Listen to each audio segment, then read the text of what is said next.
this is an iHeart podcast. Guaranteed human. With no fees or minimums on checking accounts, it's no wonder the Capital One bank guy is so passionate about banking with Capital One. If he were here, he wouldn't just tell you about no fees or minimums. He'd also talk about how most Capital One cafes are open 7 days a week to assist with your banking needs. Yep, even on weekends. It's pretty much all he talks about, in a good way. What's in your wallet? Terms apply. See CapitalOne.com/bank. Capital One, N.A., member FDIC. Hi, Kyle. Could you draw up a quick document with the basic business plan, just one page, as a Google Doc, and send me the link? Thanks. Hey, just finished drawing up that quick one-page business plan for you. Here's the link. But there was no link. There was no business plan. I hadn't programmed Kyle to be able to do that yet. I'm Evan Ratliff, here with a story of entrepreneurship in the AI age. Listen as I attempt to build a real startup run by fake people. Check out the second season of my podcast, Shell Game, on the iHeartRadio app or wherever you get your podcasts. Brought to you by the reinvented 2012 Camry. It's ready. Are you? Welcome to Stuff You Should Know from HowStuffWorks.com.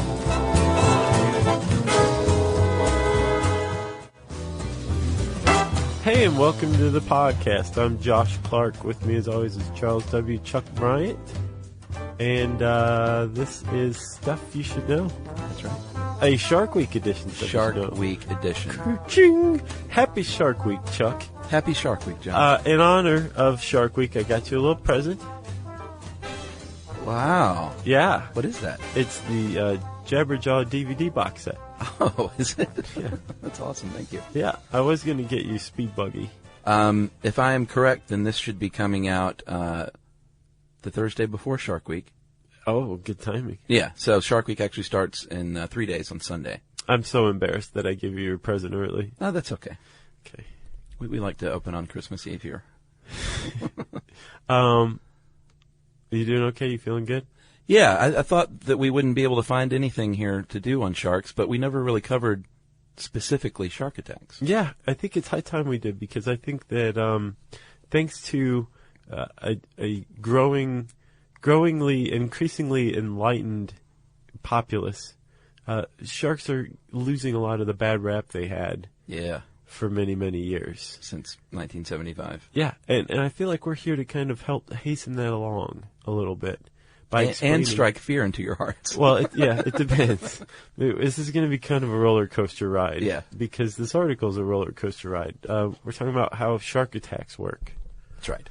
And we should say, first and foremost, right off the bat, that you can make a pretty good case that almost all shark attacks are cases of mistaken identity. Yeah, I don't know if this is a real stat, but Gary Atkinson, who is a diver, says 90% or more are big mistakes. 90% or more usually indicates not a real stat. Probably not. But I bet it's pretty high, because especially when it's contained in a book that has an exclamation point in the title. Sharks don't like people. We're not fatty enough for them. They don't seek us out. Yeah. They don't like the way we taste. Yep.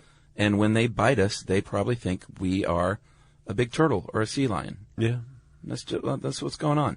And when you look at the photo, was it bioluminescence we talked about, looking up from the ocean? It occurred to me too. And you see the silhouette. Mm-hmm. A dude on a surfboard or a lady on a surfboard looks an awful lot like a sea turtle or a sea lion. Yeah, if you're interested, go to HowStuffWorks.com and type in how shark attacks work. And on the first page, there's a pretty cool little illustration of how a surfer looks like a sea turtle or a sea lion. Look at that. I wouldn't know what to eat. Spitting image. Yep.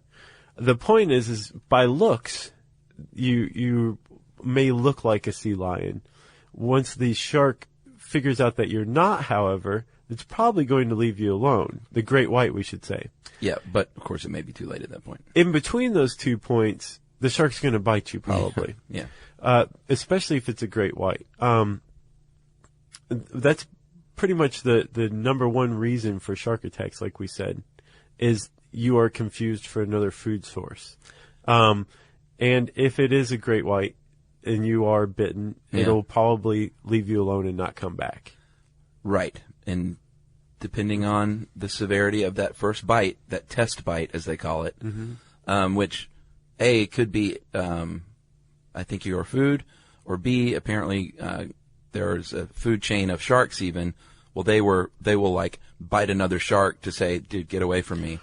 And I know I didn't hurt you that bad because you're a shark. Right. But if you're a human, all of a sudden your midsection is missing. That's another explanation for shark attacks: aggression. Yeah. If the sharks if they are just kind of messing around with one another when they do it to you, that hurts. Yes.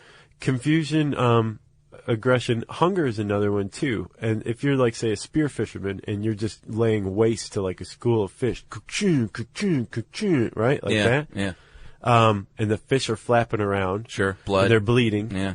You have two huge stimulus. There's a stimuli. Yeah. Man, this whole bailout just screwed me up, man.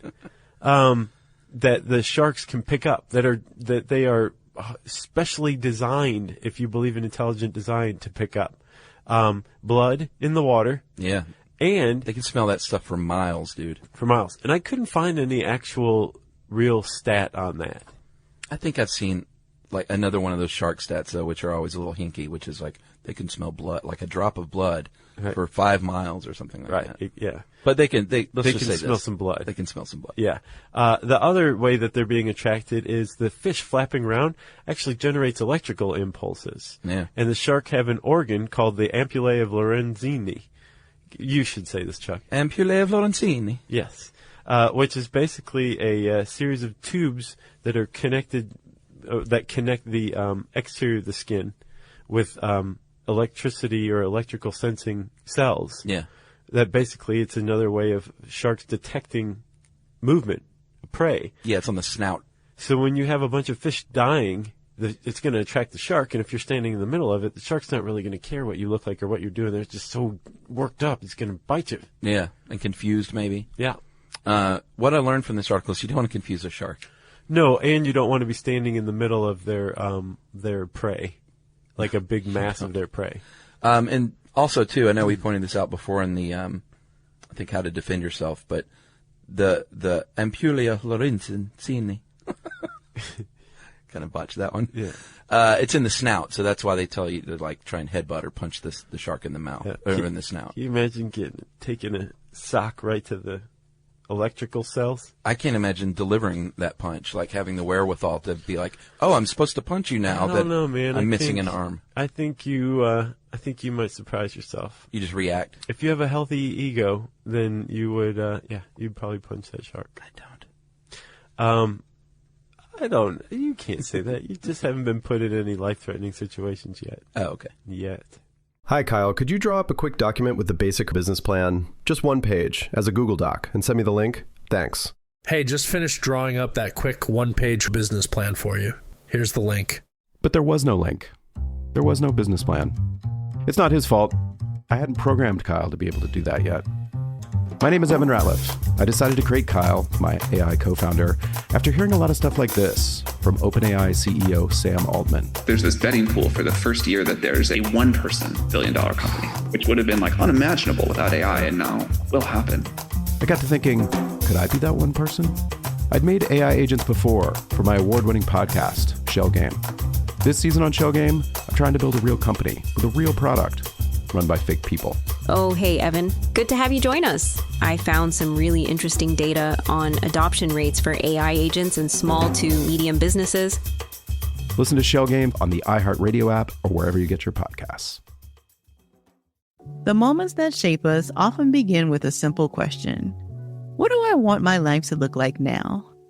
I'm Dr. Joy Harden Bradford, and on Therapy for Black Girls, we create space for honest conversations about identity, relationships, mental health, and the choices that help us grow. As cybersecurity expert Camille Stewart Gloucester reminds us, we are in a divisive time where our comments are weaponized against us. And so what we find is a lot of Black women are standing up and speaking out because they feel the brunt of the pain. Each week we explore the tools and insights that help you move with purpose, whether you're navigating something new or returning to yourself. If you're ready for thoughtful guidance and grounded support, this is the place for you. Listen to Therapy for Black Girls on the iHeartRadio app, Apple Podcasts, or wherever you get your podcasts. All right. So, hold on. There's sorry. another good explanation for why sharks attack. Why? Defense. Oh, they feel threatened? Yeah, by humans.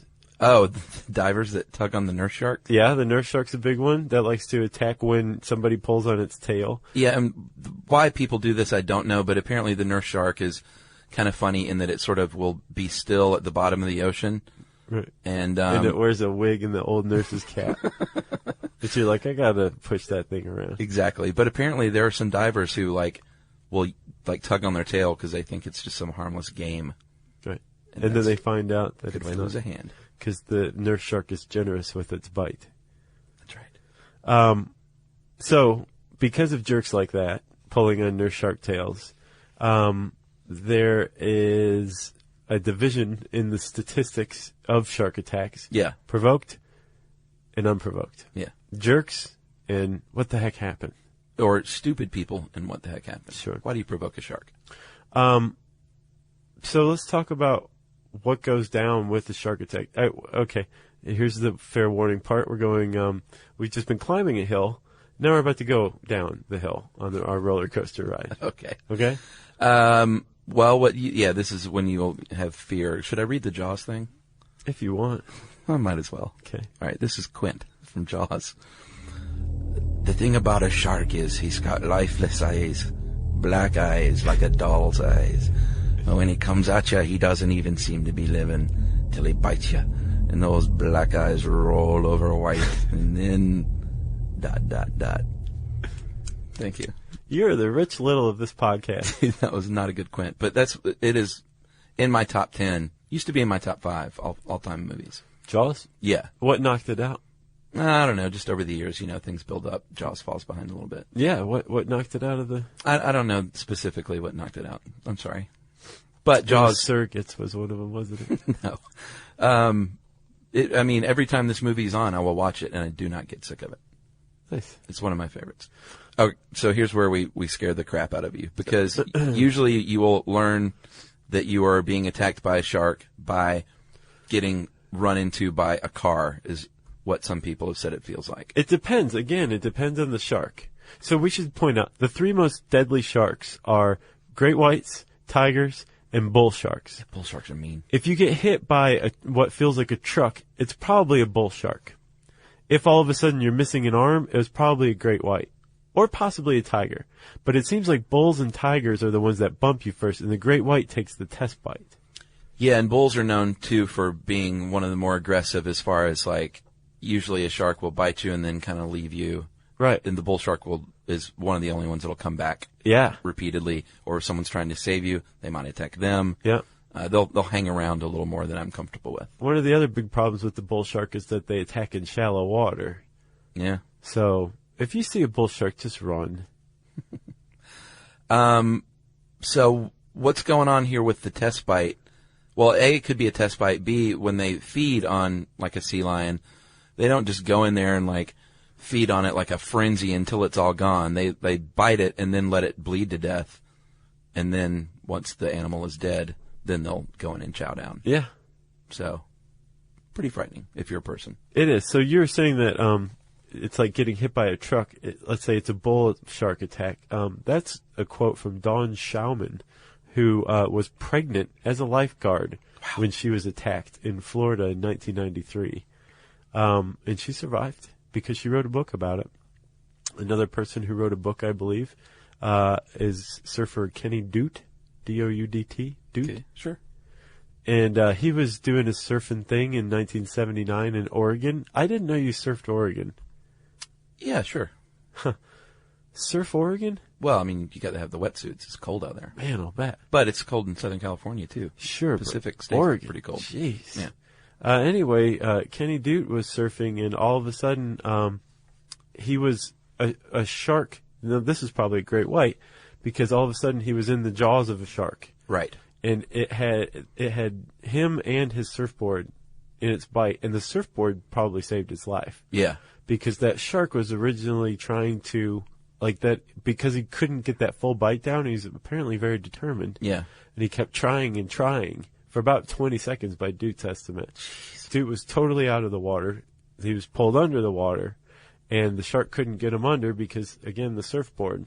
So he lived another day. He lived to see another day, although he said that the doctor who fixed him up stopped counting his stitches when he reached 500, which is a pretty patient doctor. Yeah.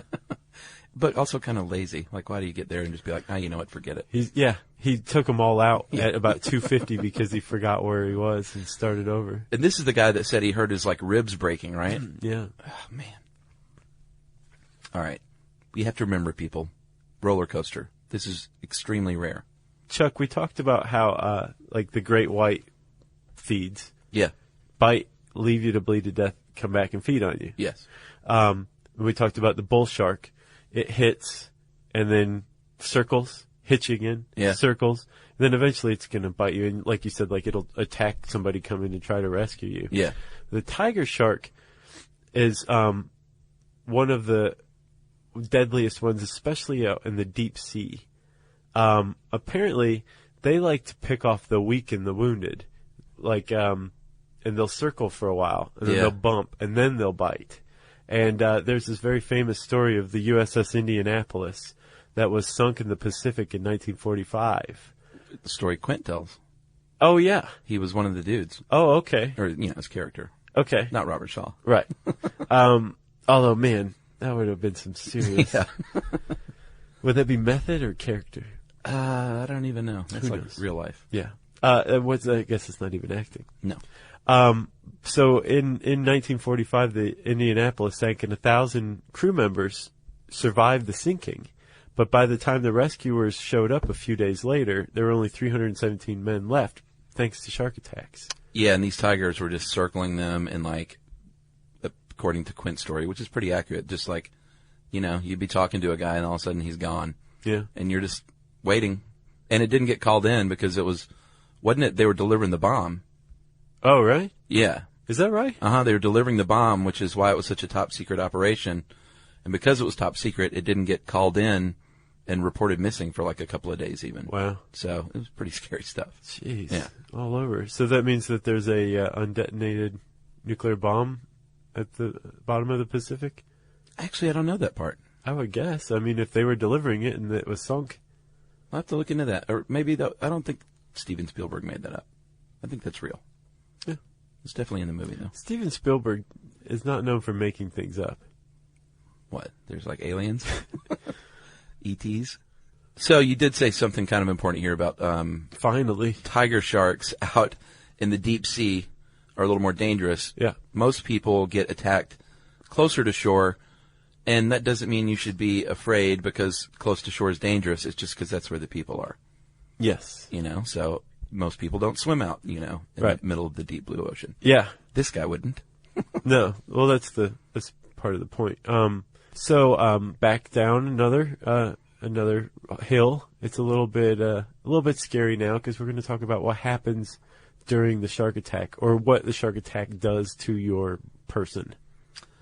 Well, one surgeon who operated on a teenage surfer in Australia said that when her leg was lopped off, he described it as guillotine-like.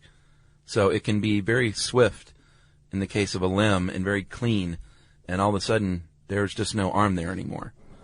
40,000 pounds of pressure per square inch with these teeth, the size of a shot glass. Yeah. If you listen to Richard Dreyfuss. That's what he says in the movie. I know. Okay.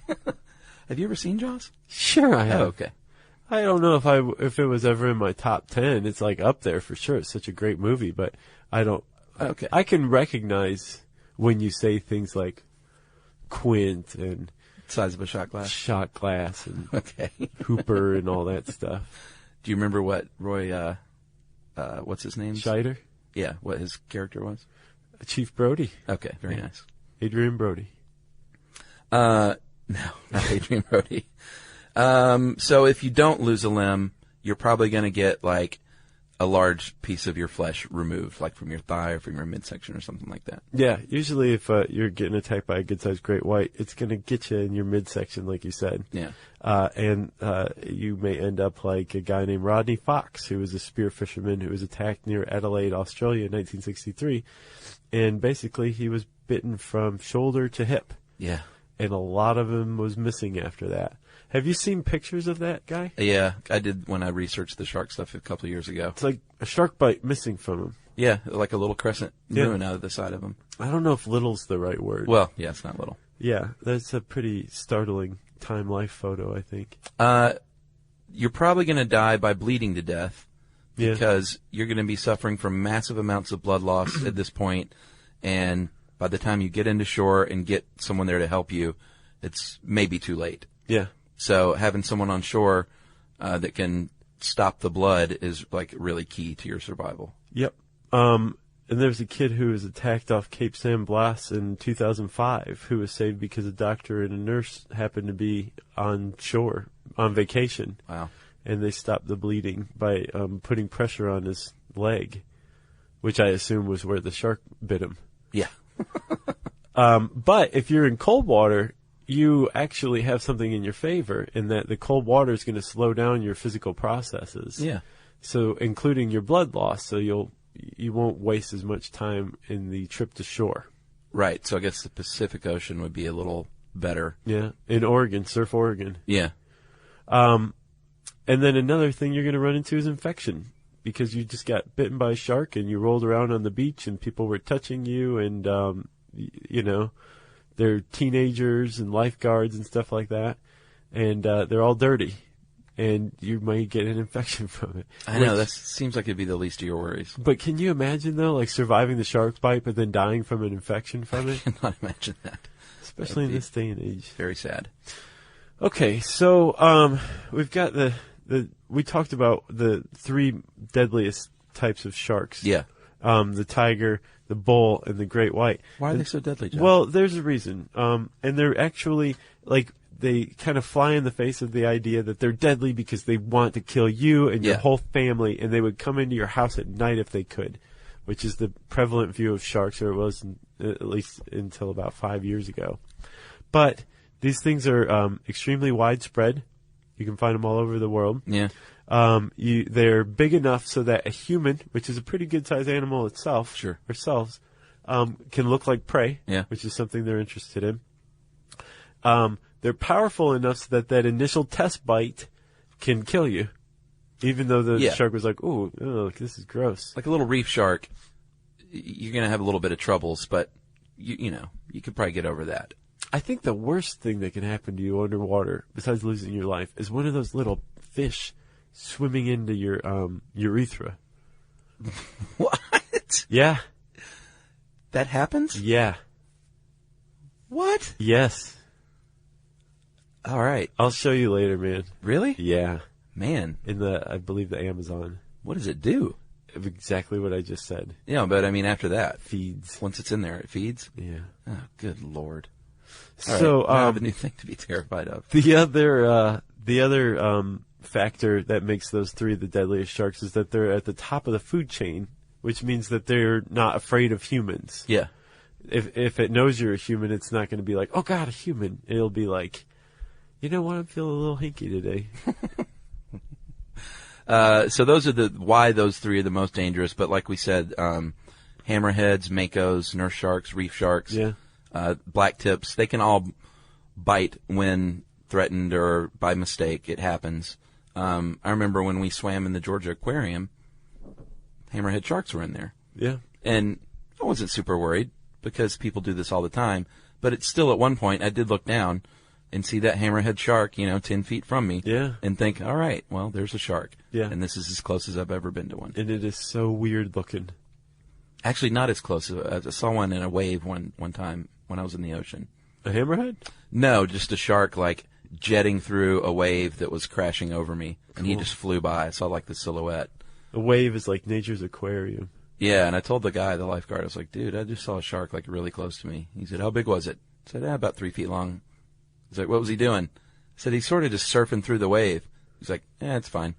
He's like, we see him out here all the time. And he was probably saying it's fine because the shark was probably long gone by the time he talked to the lifeguard. That's a good point. They don't like to stay in one place for very long, and there's even a school of thought that multiple shark attacks in a location are not the result of a single shark. Yeah. They are pretty much coincidence, or there's something that's going on around there that we're not aware of that's attracting sharks. Right. but it's not just one shark, a rogue shark, and I just made air quotes, which may or may not exist. Yeah, that's they have a couple of shark myths in this article, and the human, I desire human flesh, rogue shark. Yeah. They think, I mean, they can't prove that is not the case, but they certainly think that's definitely not the case. You know? Yeah. Like, they can't say there are no rogue sharks anywhere, but it's not like it is in the movies where there's like this one shark named Jaws, and he just loves people. Yeah. And he loves hanging out in the same spot and just feeding on folks. Yeah, because they taste so picking good. off idiots. Yeah. Keep coming out here, why wouldn't I? But they do weird things, like go way out of their range, like as far north as New England, or way upriver to like Chicago. Yeah. That's crazy. And they said if a shark was like sick or injured, you could get some pretty unpredictable behaviors. Yeah. Well, that's true with a cow. You don't want to be around a sick or injured cow, you know? That's just sad. It's a big animal, and Yeah. it could do damage to you. That's true. So shark attacks, like we said, there are statistics, and actually the University of Florida is the keeper of shark attack statistics. Oh, yeah? Yeah. Which is just like, boo. I know. But there's between 30 and 50 unprovoked attacks every year. Worldwide. The United States has the most, typically, and Florida has the most. So Florida is the shark attack capital of the world.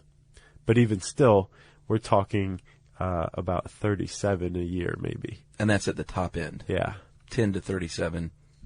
And millions of people go to these beaches. But these statistics show that shark attacks are increasing. And it's because of what you were just saying. Millions and millions of people go to these beaches. Yeah. And more people are going to the beaches. So they don't think that sharks are getting any more aggressive. There's just more people out in the ocean. Yeah, makes sense. It does make sense. And this is kind of supported in a certain way by, if you look at San Francisco, right? Yeah. There's tons of sea lions. There's sea lion habitats in San Francisco. Oh, yeah. Which means there's tons of great white sharks in San Francisco. Yeah. But there's not a tremendous amount of shark attacks in San Francisco because people stay away from the sea lions. Yeah, and I don't think San Francisco Bay is like, not a lot of people are swimming in that on a regular basis. That's true, too. Yeah. That's the other way you can look at it, is be like, well, nobody's getting in there, so how can there be shark attacks? Plus, people in San Francisco are just smarter than Yeah. most people. But that raises a a pretty good point, if you ask me. Like, when you look at shark statistics, when you hear about a shark attack in the media, it's just by nature, it's sensational. Yeah. And the author of this article, The Grabster, Yes. took pains to point out that there's this thing that happens when something sensational is reported in the media. Yeah. It seems to be much more prevalent than it actually is. What that's called is an availability heuristic. Oh, yeah? And that is basically surmising that something is prevalent or around or exists just based on limited available data rather than all of the facts. Right. So a pretty good example is like this idea that you are more likely to be struck by lightning than we've to covered. be attacked by a shark. Yeah. But the thing is if you are anywhere where a thunderstorm is, you can be struck by lightning. But you have to go to the ocean Yeah. to be attacked by a shark. So it's a terrible comparison. It is. Like my grandmother went to the ocean for the first time when she was like in her 80s, the probability of her dying from a shark attack was 0. Exactly. She never touched the water. But had your grandmother read a newspaper report about a shark attack, she probably felt like that was a threat to her, Yeah. even though she had a 0 chance of being attacked by a shark. Or if my grandmother was a surfer in Florida, Yeah. A, that would have been pretty cool. And B, her chances of a shark attack would be much greater than like dying from a coconut hitting your head. Which apparently does not happen. Yeah, go ahead and spill the beans there. Well, that's another shark myth that one of the media reports that shark attack frequency is often compared to death by coconuts dropping from trees. I've heard that. Everyone's heard that, right? I had not heard that one. Oh, you hadn't heard that? No. I think they knew it was so asinine they didn't try that out on me. Okay. But apparently there is, out of all reports of coconut injuries, there's never been a coconut fatality. Yeah. And there's like been maybe a couple of reported coconut injuries, not a year, like ever. Yeah. So this whole statistic about coconut deaths is totally made up. Urban legend. Totally urban legend. Yep. But the point is that, yes, there are sharks out there. Most likely they're not going to attack you. But if you are in the ocean where sharks are, your chances of being attacked are increased. So just take some precautions if you are a salt life person. That's right. A salt life person. Plus, we should also point out that even if you do get attacked, chances are you're going to live. Like, how many fatalities out of the, what was it? 10? Out of the 30 to 50 unprovoked attacks each year, 10 are fatal. That's statistic, 5 to 10, statistically speaking. So 5 to 10 worldwide a year, people die from shark attacks. Yeah. That's way, way low. And another way to point this out, too, about how there's damn lies in statistics, is that most shark attacks take place, inshore, within 100 yards of shore. Yeah. Like you were saying. That's because it's where everybody is. Sure. Like if everybody swam 200 yards offshore, maybe there'd be more shark attacks. Yeah. Maybe there'd be fewer. That's true. We don't really know because this is all very limited data. Well, yeah, they're really hard to study in the wild. Like, as much as we know about sharks, there's a lot we don't know. Right. Hi, Kyle. Could you draw up a quick document with the basic business plan, just one page, as a Google Doc, and send me the link? Thanks. Hey, just finished drawing up that quick one-page business plan for you. Here's the link. But there was no link. There was no business plan. It's not his fault. I hadn't programmed Kyle to be able to do that yet. My name is Evan Ratliff. I decided to create Kyle, my AI co-founder, after hearing a lot of stuff like this from OpenAI CEO Sam Altman. There's this betting pool for the first year that there's a one-person billion-dollar company, which would have been like unimaginable without AI, and now will happen. I got to thinking, could I be that one person? I'd made AI agents before for my award-winning podcast, Shell Game. This season on Shell Game, I'm trying to build a real company with a real product run by fake people. Oh, hey, Evan. Good to have you join us. I found some really interesting data on adoption rates for AI agents in small to medium businesses. Listen to Shell Game on the iHeartRadio app or wherever you get your podcasts. The moments that shape us often begin with a simple question. What do I want my life to look like now? I'm Dr. Joy Harden Bradford, and on Therapy for Black Girls, we create space for honest conversations about identity, relationships, mental health, and the choices that help us grow. As cybersecurity expert Camille Stewart Gloucester reminds us, we are in a divisive time where our comments are weaponized against us. And so what we find is a lot of Black women are standing up and speaking out because they feel the brunt of the pain. Each week we explore the tools and insights that help you move with purpose, whether you're navigating something new or returning to yourself. If you're ready for thoughtful guidance and grounded support, this is the place for you. Listen to Therapy for Black Girls on the iHeartRadio app, Apple Podcasts, or wherever you get your podcasts. All right. Should we tell people how to not get bitten by a shark? Yes, we should. They recommend, the experts, don't swim at dawn or dusk. They feed more, and the water might be a little harder to tell what you are during the dimly lit hours. Right. For that same reason, you shouldn't swim in murky water. Yes. And don't just stay out of murky water. That's my advice. Really? Because there's a lot of murky water out there. Yeah, but why do you want to get in it when there's nice, clear water? Not all of us have the time or the money to go to, like, sugar beaches, Chuck. Okay. Don't swim with open cuts, and some people say even that menstruating women probably shouldn't swim in the ocean. Yes. That might be taken a little too far, but avoid sandbars and seamounts and drop-offs, because this is where you're going to find a lot of wildlife, marine wildlife, which might mean there might be sharks nearby. It definitely means there's sharks. Don't wear contrasting colors. Yeah. This can confuse a shark, and a confused shark is not good to be around. Not just contrasting, but really bright ones, too. But that's beachwear, man. I know. I remember when we were training to scuba dive, my sister and my dad and I, the guy was talking about how sharks love really bright colors, and like it's almost impossible to find. Like a black bathing suit. Right. And they call it yummy yellow. Yellow is called yummy yellow because apparently sharks like that one more than others. I'm looking for some taupe swim trunks. Can you help me out? Yeah. Some drab olive green ones. Really short ones. Don't wear shiny jewelry. You shouldn't have your jewelry in the ocean anyway. Sure. If you ask me, but that reflection might look alluring to a shark. You never know. Yeah. Which is why you want to swim in murky water. That's a good point. Don't swim with a bunch of sea lions and seals. Pretty brainless right there. Don't you think? Yeah, totally. I'm surprised that was even on the list. Don't thrash around. I think even in the movie Jaws, they talk about how that kind of thrashing and splashing that you get on the 4th of July might attract sharks. So don't listen to thrash metal in the water. Don't think you're safe just because you're like knee deep in water. Yeah, those bull sharks like shallow water. Yeah. And they're aggressive. So, yeah, just be terrified in shallow water, too. And finally, if you're fishing while in the ocean, like standing up to your waist, don't have your bait in a little sack tied to your waist, floating there next to you. That's a bad idea. It's a really bad idea. You want to keep your bait out of the water. Yeah. You want to keep it in, I would imagine, some sort of drip-proof container. Yeah. So that there's not blood just dripping into the water right Chumming by the you. water. Yeah. And even if you're taking those precautions, you don't want to stay in the same place for too long. Yeah, I would fish from the beach.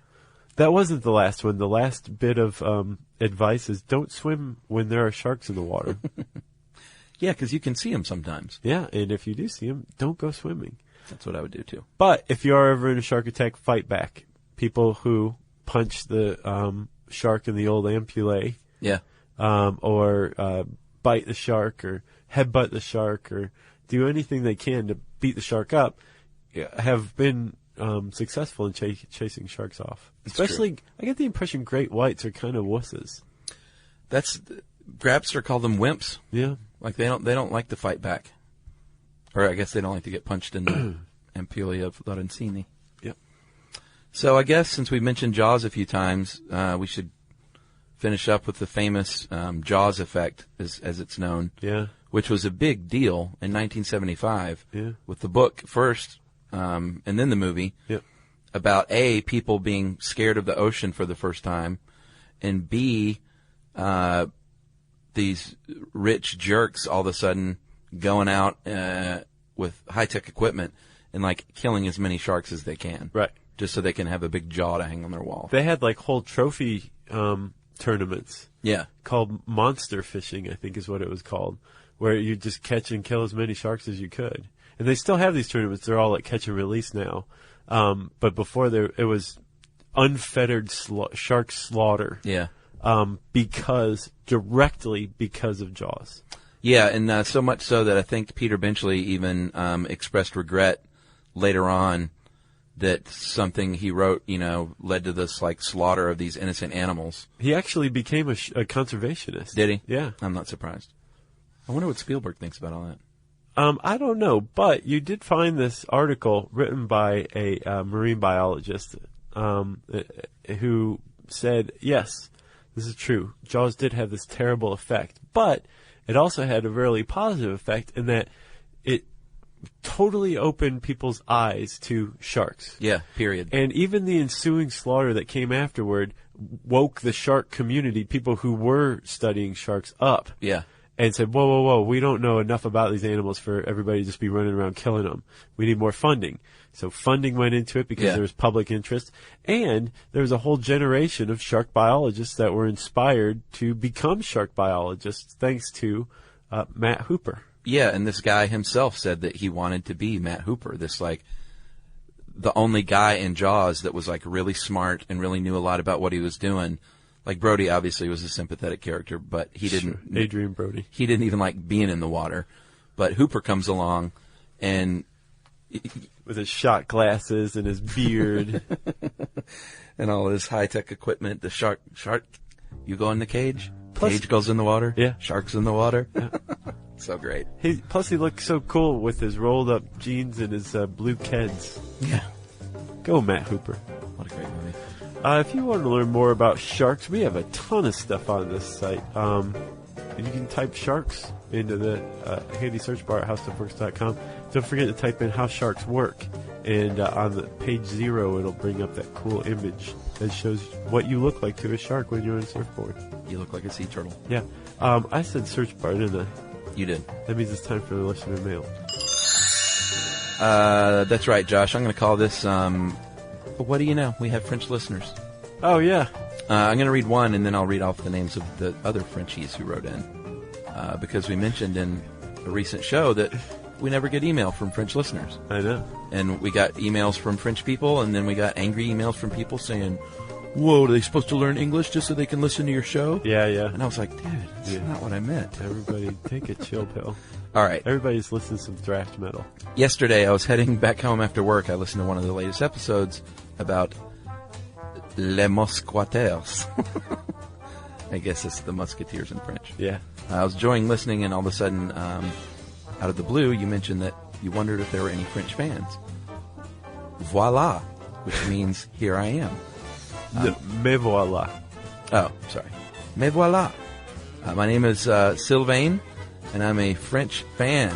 My brother, Pierre Yves? Yeah. Y-V-E-S? Like Yves Saint Laurent? Wow. Thank you. It is a surprise we don't have more French listeners with that beautiful accent of yours. We first listened to the Zombie podcast a couple of years ago in the city of Lyon, and he and I were simply amazed by this awesome technique of yours to spread knowledge through legitimate data while still having fun. Sure. That's kind of our show. That's what we do. We have told many friends to listen to your brilliant podcast, and they did. As far as I know, Pierre, who now lives in Paris, or Paris, make sure to check out every new one that comes out. As for me, I first moved to New York a year ago as an exchange student and recently moved to Minneapolis after graduating and got married to my lovely wife, Jill. The old Paris to New York to Minneapolis transition. Yeah, exactly. Yeah. He met Jill in France, but he points out that Jill is American. I had the privilege of introducing her to your podcast, and we've been following you guys ever since. Nice. Anyways, thank you guys for all the hints to French things throughout your podcast. It's delightful to hear you try and pronounce these difficult French names, but you are doing fantastique. I never thought that I would actually write in, but it would be a privilege if you read this out loud. Wow, privilege. That's right. The French know how to talk to us. I know, man. In short, Josh and Chuck, you are great. You made my transition to living in the U.S., a new and different country, much easier. Avec toute l'affection de mon cœur. To you with all the affection in the world. Oh, really? Yeah. Did you look this up ahead of time? No. All right, that was from Sylvain Pasviel. And we also heard from Sophie and Amandine and Eve and Pauline. Nice. And some were French Canadians. Yeah. Some were from France, living in America. And I think a couple of them were from France proper, like living there. Nice. And they just know English and think we're pretty good. Awesome. Thanks for listening, guys. Thanks to everybody for listening. But right now, thanks especially to all of you Frenchies for listening to us. Viva la France. Yeah, nicely done. Let's see. If you want to send some sort of information to Chuck and I, it can be information about anything. Secret information, public information, a recipe for something. Flat out lies. Yeah, okay. No. If they're good. Yeah. Only Whoppers and Humdingers accepted. Yeah. You can tweet to us at SYSK Podcast. Seriously, what are you doing? Go follow us. It's awesome. Agreed. Facebook is awesome. Facebook.com/Stuff You Should Know. Yeah? Yes, and before you give our email address, we finally want to encourage you to go check out Shark Week. Yeah. Oh, nice, Chuck. You know. Company guy. Yeah, that's why we did this. Bonus Discovery Channel, Animal Planet, they've all got some good stuff going on. Yeah. I think even our beloved science It's stuff. Shark Week. Yeah. Yeah. Let's see. Yeah, okay. Well, then you can email us too, right? That's right. At stuffpodcast@discovery.com.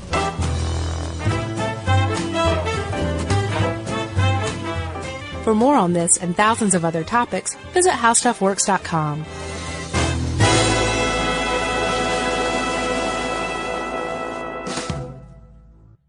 Brought to you by the reinvented 2012 Camry. It's ready. Are you? Hi, Kyle. Could you draw up a quick document with the basic business plan, just one page, as a Google Doc, and send me the link? Thanks.